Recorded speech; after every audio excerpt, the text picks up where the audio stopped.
The original House on Haunted Hill from 1959 starts out with one of those spooky haunted house sound effects records playing. You know, the ones that you heard on Halloween in your neighbor Bill's garage that he turned into the shittiest haunted house you've ever been in. You know the one I'm talking about. They have the peeled grapes for the eyeballs and the spaghetti for brains. And then out back, his delinquent son Brandon would show you a gun and say, "Do you want to see a dead body?"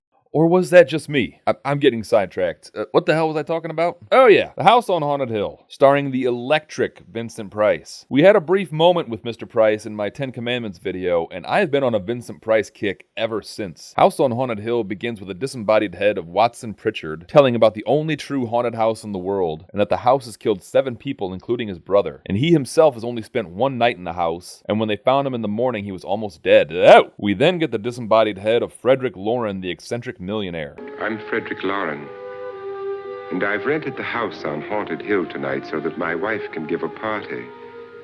A haunted house party.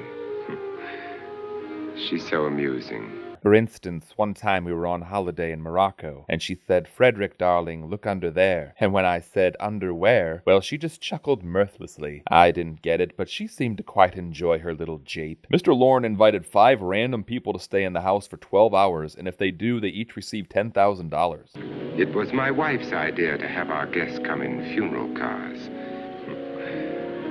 She's so amusing. Although sometimes her sense of humor borders on needlessly cruel. For instance, one afternoon she put that plastic cling wrap on the bowl of the commode, and then forced me to eat something called a beefy 5-layer burrito. Live Mas, she said. I feel I don't need to describe the horror show that was to come later. The guests begin to arrive, and they include test pilot Lance Schroeder, newspaper reporter Ruth Bridgers, who's writing an article about ghosts, Watson Pritchard, who is terrified of the house but is willing to risk staying 1 more night, psychiatrist Dr. David Trent, who's hoping this will help his work on hysteria, and mousy Nora Manning. The only thing they seem to all have in common is that they're all desperate for money. The guests arrive, and immediately the ghosts are out for blood when a chandelier almost kills Nora and a door slams shut. When fear of the unknown makes your life... Hold on, this door is stuck. Oh, drat. Hold on, I have to find another way into that room. Just don't leave. Remember what I was saying. Hello, dear. I'm looking for a pry bar or something. The front entryway door is stuck again. Frederick's wife, Annabelle, wonders why he invited 5 strangers, and he says that he picked the people that needed the most money to see how far they would go to get it. It might explode. Never does. Would you guarantee that? That isn't funny, Frederick. Make a good headline. Playboy kills wife with champagne cork. Just a sip might improve your humor. My humor is fine, thanks. Yes, you're quite amusing. Like the time you asked, "Can February march?" And before I could respond, you blurted out, "No, but April, May." It was so absurd, I had no choice but to laugh. You remember the fun we had when you poisoned me? Something you ate, the doctor said. Yes, arsenic on the rocks. They have a weird relationship. Mr. Lauren finally arrives and the party can get started. Let me apologize for my wife. She'll join us later. What do you have? Scotch and... But a scotch and what? Mr. Lauren tells them that when the caretakers leave at midnight, they'll all be locked in with no way out until the caretakers come back in the morning. And the windows are barred shut, and the only door out is solid steel. There's no electricity, no phone, no one within miles, so no way to call for help. Like a coffin. That's what you got from that? That could literally describe anything. Pritchard takes them on a ghost tour throughout the house, and Miss Bridgers gets marked with blood. It's too late. They've marked you. Ridiculous. The roof probably leaks. Oh, that must be what it is. Who would want to haunt me? I would say any self-respecting male ghost. Why, if I was a ghost or a goblin or a ghoul, I'd use all my spooky wiles to roger you roundly for hours, you saucy minx. They make their way to the wine cellar where a previous owner, Mr. Norton, filled a vat with acid and murdered his wife by throwing her in. And we learn that that vat is still filled with acid. Everyone goes back upstairs, but Lance and Nora stay behind to explore, and Lance gets locked in a room in the cellar and all the lights begin to go out, and Nora sees a creepy old woman appear and disappear at the doorway and she runs upstairs. They all go to investigate and they find Lance knocked out. Weren't you a little frightened at the time? Well, yes.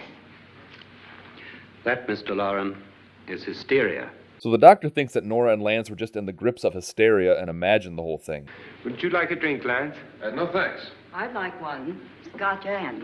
Oh, you troublesome woman. A scotch and what? Lance and Nora go back to the wine cellar to investigate, and...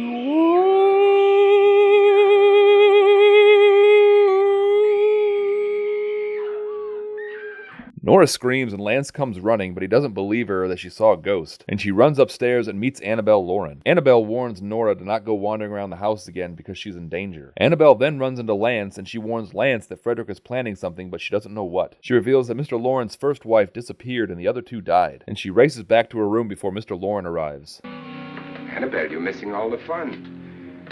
Nora Manning was almost killed by a falling chandelier. The pilot bashed his head in. And that insufferable writer is playing a ridiculous game where she wants me to guess what she wants in her scotch. You might enjoy that kind of humor, but I don't. Mr. Lauren gathers everyone downstairs as midnight approaches, and Nora finds a severed head on her luggage. And when she runs off, someone grabs her. Does my hand smell like cheese? Also, same question about my breath. I'm not allowed to eat the master's cheese.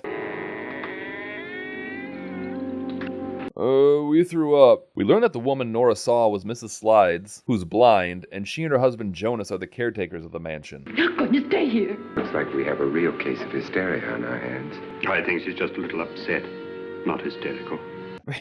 Must you challenge everything? I say, hysteria's been your thing this whole time. Is it just because I suggested it? Mr. Lauren then lays out the ground rules. If they make it through the night, they get $10,000. If anyone doesn't survive, $50,000 will be divided amongst the rest. If Mr. Lauren himself should die, then his estate shall pay them all their money. And he tells them that he has party favors for them, and he gives them each a loaded gun. So actually, this is a lot like Bill's haunted house garage. They go back to Nora's room, but the severed head is missing, and Nora freaks out on him and tells him to leave. They hear a scream and find that Annabelle committed suicide. Lance finds Nora and she tells him that Mr. Lauren strangled her earlier and left her for dead, and they decide to have another meeting to discuss what to do. Mr. Lauren thinks that his wife was murdered and he blames someone in this room, even though he's the only one with a motive. Mr. Lauren denies that he killed her, and so they all decide to stay in their own rooms with their own guns. Good night, everyone.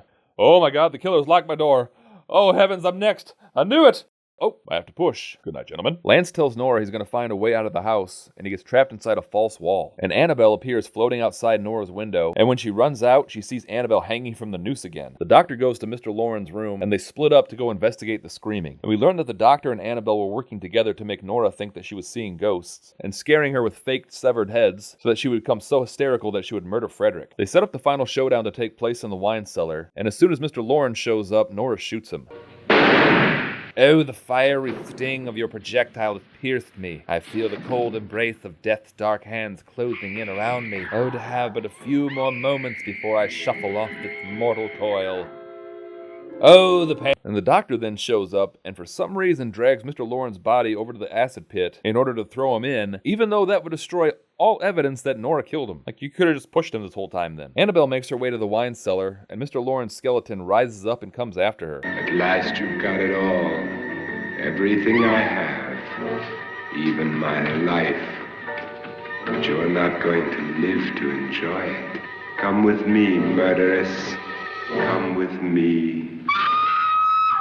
Look on the bright side, dear. Now I won't complain about needing to lose weight. Oh, I'm sorry. Is that joke too absurd for you? But now you know how I feel. So Annabelle falls into the acid, and we discover that Mr. Lauren is alive, and the skeleton was actually just an elaborate puppet. And now this shot proves that even someone as elegant and distinguished as Vincent Price looks absolutely silly as a puppeteer. Oh, be careful. That skeleton is just covered in acid. So we learned that Mr. Lauren knew about his wife's plan the whole time, and that everything scary that happened was staged by either Mr. Lauren or his wife and the doctor. Now there are 9. There'll be more, many more. They're coming for me now. What? No, you drunk. It was all pretend. And then they'll come for you. Okay, he's talking to himself. I'm gonna go crash because I am just assed out. Peace out, bitches. So that was House on Haunted Hill, and I imagine in the 50s, this was pants-shittingly terrifying, but in the 21st century, I only pissed myself a little. And so in honor of mildly scary 50s horror, let's go out with a spooky bang.